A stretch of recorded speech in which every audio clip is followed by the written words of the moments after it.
Tu sais maintenant comment se déroule un tour de jeu, mais comment fonctionnent réellement les combats? On va voir ça tout de suite. Dans Riftbound, un combat s'appelle un showdown. Un showdown commence dès qu'une unité arrive sur un champ de bataille. Petit truc important à savoir, même s'il n'y a pas d'unité en face sur le champ de bataille, et que nous on met une unité sur le champ de bataille, il va quand même y avoir un showdown, même s'il n'y a pas d'adversaire en face. Votre adversaire, malgré qu'il n'a pas d'unité sur ce champ de bataille, pourra mettre par exemple des sorts, il pourra réagir au fait que vous allez conquérir ce champ de bataille. Lorsqu'un showdown commence, certains effets peuvent se déclencher automatiquement. Par exemple, les effets When I Attack, When I Defend.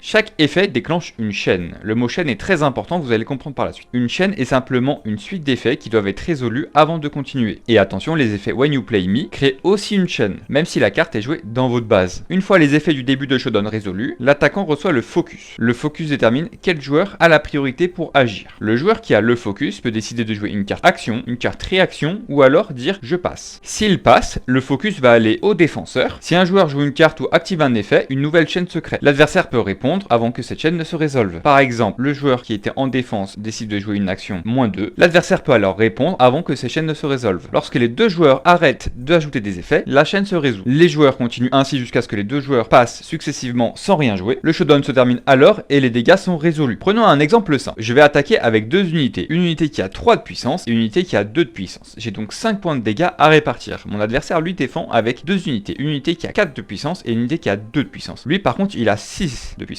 Du coup, moi je vais attaquer avec 5 et lui il a 6. Donc en théorie, je vais perdre. Je vais donc devoir jouer des sorts pour pouvoir essayer de gagner le combat. Je vais donc jouer un premier sort qui va donner +2 à mon unité. Donc en gros, une de mes unités, il faudra que je la choisisse. Donc je vais choisir par exemple celle-ci, elle va avoir +2. Donc en gros, je vais passer de 5 à 7 global. Mon adversaire peut alors répondre par exemple avec un sort qui dit j'annule ton sort. Donc il va annuler mon sort. Donc en fait, je vais pas passer de 5 à 7, je vais juste rester à 5. Suite à cela, moi je vais dire ok, bah tu annules mon sort, je vais rejouer la même carte. J'avais deux fois la même carte dans ma main, c'est plutôt cool. Je vais donc passer de 5 à 7. Là, mon adversaire n'a plus rien à jouer, il va dire ok, bah je ne peux plus jouer de sorts, je te passe la main, je vais arrêter de poser des sorts moi aussi, on va résoudre le showdown, on va voir que moi j'ai 7 et que lui il a 6, on va devoir pouvoir répartir les dégâts comme bon nous semble. Par exemple, il pourra décider de tuer soit mon unité 1, soit mon unité 2, et moi je vais tuer ces deux unités. Une fois cela fait, ces unités partent dans la défausse, et je vais pouvoir scorer un point. Retenez bien une chose, dans Riftbound, gagner un combat ne dépend pas seulement de votre total de puissance, il peut aussi dépendre des sorts que l'adversaire a en main, des sorts que j'ai en main, du nombre de runes qu'il a encore à disposition pour pouvoir les jouer. Maintenant que vous savez comment fonctionne un showdown, il ne reste plus qu'une chose à apprendre, c'est le lexique. Le lexique est indispensable à comprendre pour savoir comment je joue mes cartes.